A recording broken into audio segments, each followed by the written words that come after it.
Dialogue avec mon ange numéro 12, le 5 décembre 2011.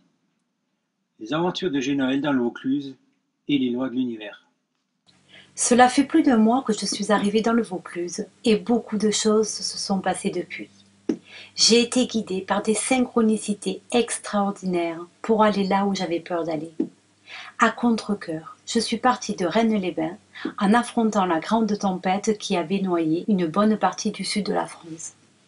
Je devais emménager le lendemain à Saint-Didier, mais là, les signes de la vie et la guidance de mon âme m'ont joué de sacrés tours. La propriétaire qui devait me louer l'appartement s'est faite hospitaliser en urgence pour une alerte cardiaque et je ne pouvais donc pas m'installer dans les locaux. De plus, des conflits familiaux ont engendré des circonstances où son fils aîné a obtenu mandat de décision pour les affaires familiales. Il a donc refusé de me remettre les clés pour me laisser emménager. Et bizarrement, toutes les autres possibilités de location dans les environs se sont fermées au même moment. Impossible de trouver un autre hébergement, même temporaire. J'étais donc contrainte de demander l'hospitalité à Sand. Cela n'était pas prévu au programme, ni par mon ego libre et indépendant, et encore moins par le sien d'ailleurs. Nous avons ainsi passé des moments extrêmement difficiles et douloureux, en lutte avec nos égos, à pleurer tous les deux sans commune mesure. Chaque matin devenait un réel défi, un véritable challenge, en particulier pour Sand, se sentant oppressée par ma présence, devenue soudain trop envahissante. Toutefois, l'univers s'évertuait à nous montrer des signes pour nous faire prendre conscience que nous devions absolument passer par cette expérience de colocation. Même si elle était difficile à vivre, nous devions en tirer les leçons nécessaires, mais aussi pour qu'elle nous serve à entrevoir la suite des événements, car malgré toutes les synchronicités qui se placèrent sur notre route à ce moment-là, nous refusions de les voir. De ce fait, il nous était impossible de déceler une porte de sortie à cette situation infiniment douloureuse. Je me sentais prisonnier chez elle, peur de me retrouver à la rue, et elle, sous l'emprise de la culpabilité, se sentait forcée de m'héberger. Piégés par les circonstances, nous étions inéluctablement liés l'un à l'autre. Néanmoins, une infime partie de ce que je pourrais appeler notre inconscient se complaisait assurément dans cette situation. Cette petite partie de nous-mêmes, nous l'avons compris avec le recul, était notre être-té intérieur. La guidance respective de nos âmes avait bien ficelé le coup. Nous étions à leur merci, mais nous ne le comprenions que bien plus tard. Et évidemment, elle demandait la réunification de nos deux énergies. Depuis que nous avions pris conscience du jeu qui se tramait dans l'invisible, des situations étonnantes nous ont fait réaliser de plus en plus clairement la présence de cette guidance pour quelque part nous adapter à un plan supérieur. Je me rappelle également qu'il y a quelques mois, j'avais demandé à rencontrer mon âme jumelle, ma partenaire. J'avais demandé à ce qu'elle soit la personne avec qui je serais en harmonie pour poursuivre mon chemin de vie et qui m'accompagnerait lors de mes déplacements, mes conférences, ainsi que dans mes activités. J'avais demandé qu'elle soit mon complément, mais je ne savais pas exactement ce que cela sous-entendait et toutes les misères que ça allait engendrer. Quand je suis arrivée dans le Vaucluse et que j'ai retrouvé Sand, je n'en croyais pas mes yeux ni mes oreilles. Je n'en voulais pas, je ne me croyais même pas digne de nos retrouvailles. Mais à l'intérieur de moi, quelque chose me disait qu'elle était là, bien réelle, et que nous devions cheminer ensemble. Depuis notre toute première rencontre dans l'Aude, elle aussi avait ressenti en son fort intérieur qui j'étais.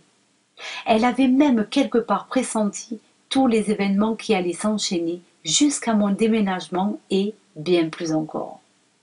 Elle était si bien guidée que ses mots et ses gestes m'ont fait littéralement connecter à cette sensation de retour à la maison, de sécurité. En regardant attentivement, elle correspondait exactement à ma demande d'il y a quelques mois. Mais pris au dépourvu, je me rendis compte que je n'avais nullement l'intention de déménager de région et encore moins de vivre en couple. Ce fut ainsi, et tant mieux, car je n'avais pas eu le temps de me construire des a priori quant à la suite à venir.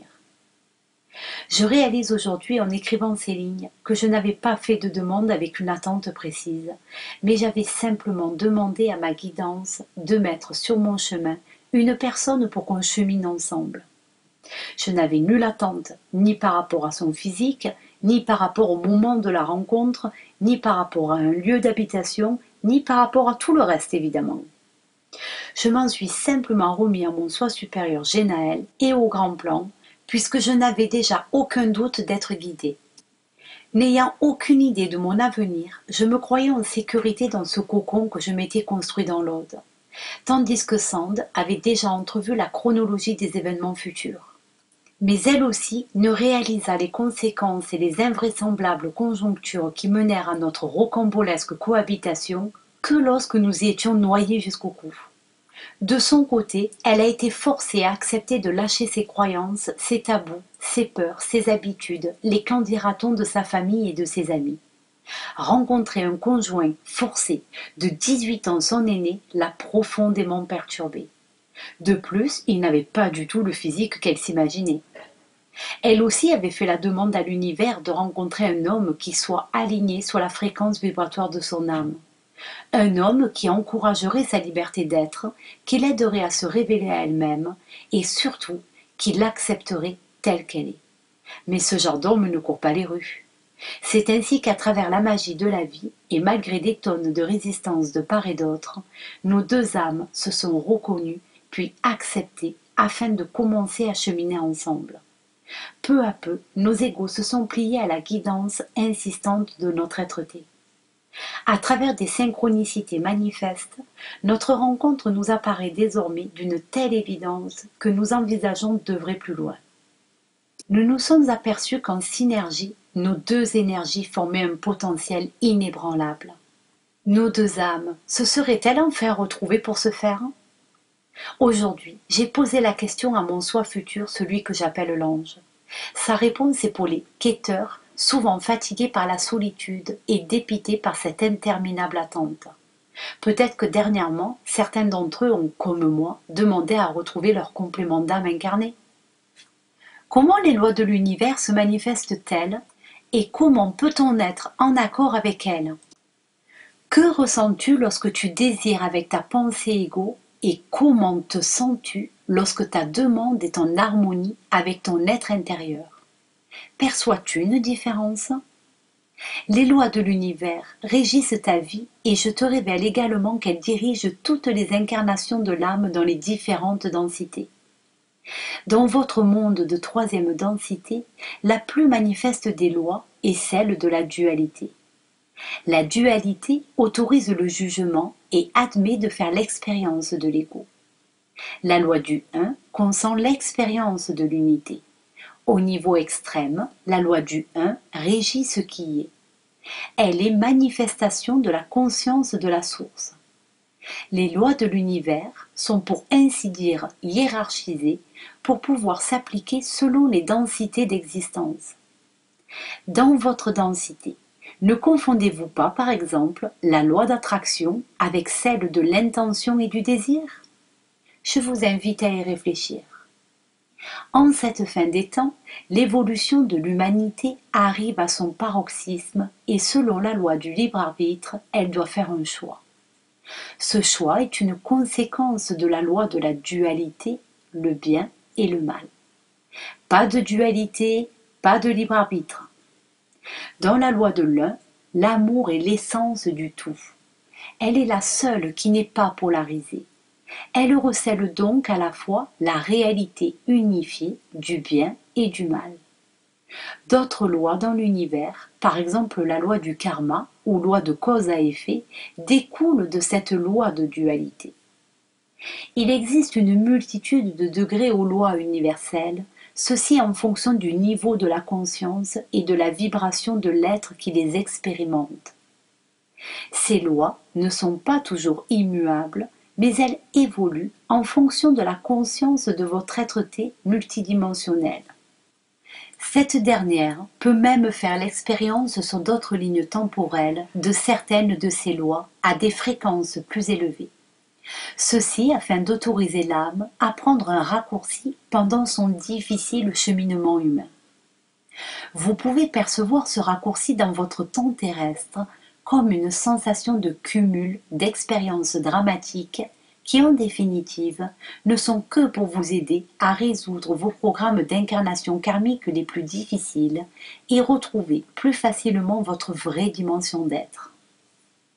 Cette fin du cycle humain, ou fin des temps, marque un nouveau départ dans la conscience humaine lorsqu'elle sera parvenue à se libérer de toutes ces croyances qui engendraient la dualité en troisième densité.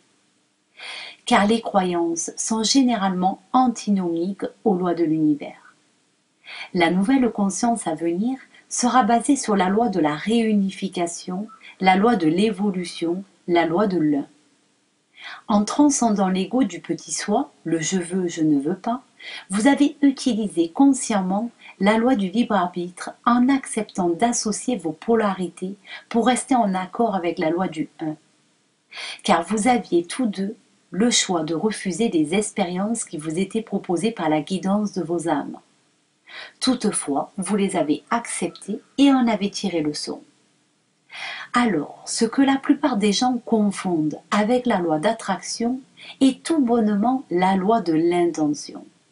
Cette dernière fonctionne par l'émission d'un souhait, d'un désir.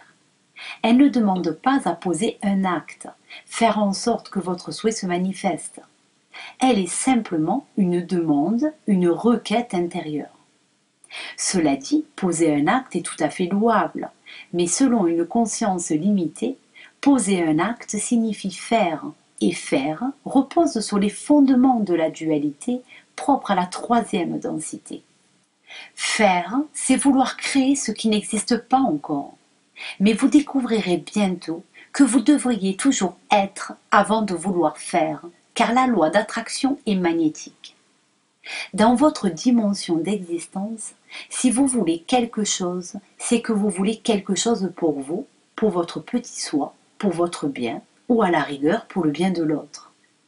Mais l'être que vous êtes à l'origine est en dehors du vouloir. Il manifeste sa réalité simplement par l'intention. Vous me rétorqueriez probablement que dans le monde humain, créer sa réalité uniquement par l'intention ne fonctionne pas. Je vous répondrai alors, qu'en savez-vous? Évidemment, pour des êtres incarnés dans un corps humain, homme ou femme, des individus ou des unités apparemment divisées mais réellement indivisibles de troisième densité, c'est le cerveau qui régit votre pensée. Et ce cerveau tel qu'il est n'est pas complet. Il lui manque sa contrepartie. Dans les dimensions d'existence supérieure, la réunification des deux énergies complémentaires, l'androgénie, est de rigueur. Les êtres androgynes de quatrième densité possèdent un cerveau ou alors une sphère cérébrale dans laquelle les deux énergies sont réunifiées. Car l'intention ou le désir est l'expression de fréquences d'ondes extériorisées par ces entités des densités supérieures pour densifier une réalité dans leur création. Mais dans les mondes de troisième densité, l'intention humaine seule, par la volonté de faire, ne peut pas densifier la matière pour plusieurs raisons. L'humain étant handicapé par son complément manquant, il est piégé par un programme croyance inconscient qui lui fait croire qu'il ne peut pas être le créateur de son monde. De plus, il est soumis à l'illusion du temps linéaire. Et la loi de l'attraction, telle qu'elle est enseignée par certains auteurs sur les sites internet, est déviée par l'intention et le désir de l'ego qui voudrait que la réalité change. L'humain ne doit pas vouloir changer de réalité, sauver le monde, sauver autrui. Il doit d'abord apprendre lui-même à s'extirper de l'illusion qui construit sa propre réalité afin qu'une nouvelle puisse lui apparaître. Vous comprendrez cela au fur et à mesure de votre cheminement. Il est vrai que pour l'humain, il est très difficile de faire la part des choses entre la loi d'attraction et la loi de l'intention et du désir. Car l'illusion est le frein le plus fort pour construire sa réalité. Sand et toi avez fait l'expérience des effets de cette loi d'attraction, mais parce que vous y avez décelé la guidance de l'ange, vous êtes parvenu à dépasser vos limitations pour associer vos énergies. Vous vous êtes rencontrés par le magnétisme de vos fréquences vibratoires respectives et complémentaires, et non pas par votre mental, le désir de l'ego, celui qui veut ou ne veut pas, car vous aviez émis l'intention de vous rencontrer en demeurant respectueux de la guidance de votre être. Car l'intention, lorsqu'elle n'est pas restreinte par la dimension de l'espace-temps, oriente et catalyse une résonance vibratoire. Ensuite, seulement lorsqu'elle est ajustée avec votre soi supérieur ou soi futur, se déclenche la loi d'attraction pour répondre à l'intention. Ce qui implique que la loi de l'intention, conduite par le mental égo, risque de créer des frustrations si votre énergie attractive magnétique n'est pas alignée avec votre pensée-intention du soi supérieur. Les archontes de la Kabbale obscure ont dévié le sens de la véritable loi d'attraction pour que vous la confondiez avec l'intention et le désir de troisième densité. L'être unifié que vous représentez attendait que vous compreniez leur manipulation pour commencer à vous dépêtrer de ce programme limitant. Vous avez choisi d'être des porteurs de lumière. Beaucoup d'entre vous ont endossé du karma collectif pour l'humanité et se sont promis de retrouver leur flamme jumelle à la fin des temps pour pouvoir œuvrer à la transition vers une nouvelle humanité. Les âmes jumelles ont également des existences simultanées sur d'autres lignes temporelles. Leur énergie est présente dans d'autres mondes, dans d'autres mois. D'autres parties de vous-même sont donc incarnées dans d'autres dimensions d'existence et dans d'autres corps physiques. Vous vous êtes donc retrouvés, comme le font d'ailleurs de plus en plus de porteurs de lumière, parce qu'en accord avec votre être-té, vous avez demandé à œuvrer de concert. Dans les années à venir, l'humanité aura besoin de la guidance des êtres en conscience de leur unité et fera appel à votre intelligence divine en tant que conscience unifiée. La puissance de l'unité dépasse infiniment les cafouillages de la dualité.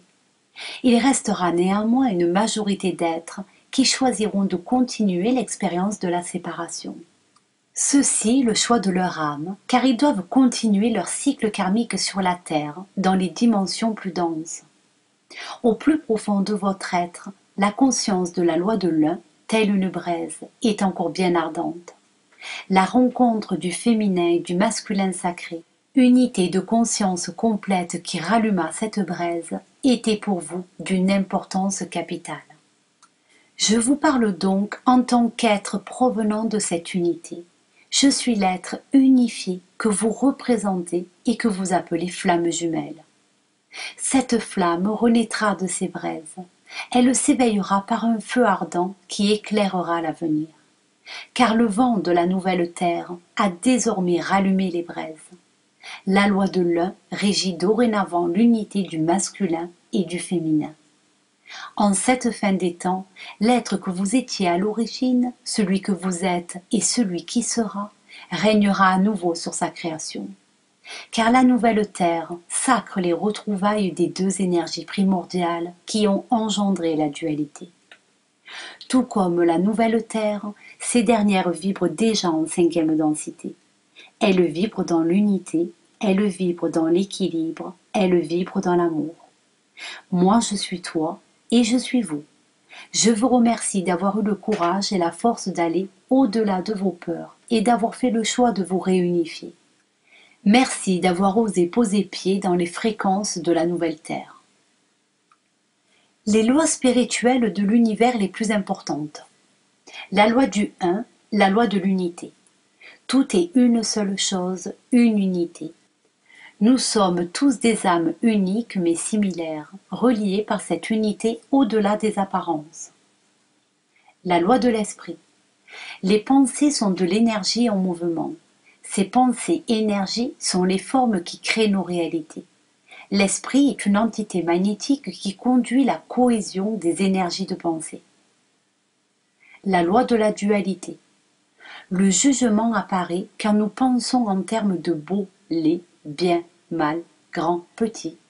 En créant des comparaisons entre les choses, nous engendrons de la souffrance. Il nous faut donc trouver la voie du juste milieu, l'équilibre, et non pas lutter contre l'un ou l'autre. La loi du libre arbitre. Nous avons toujours le choix de nos pensées, actions, paroles.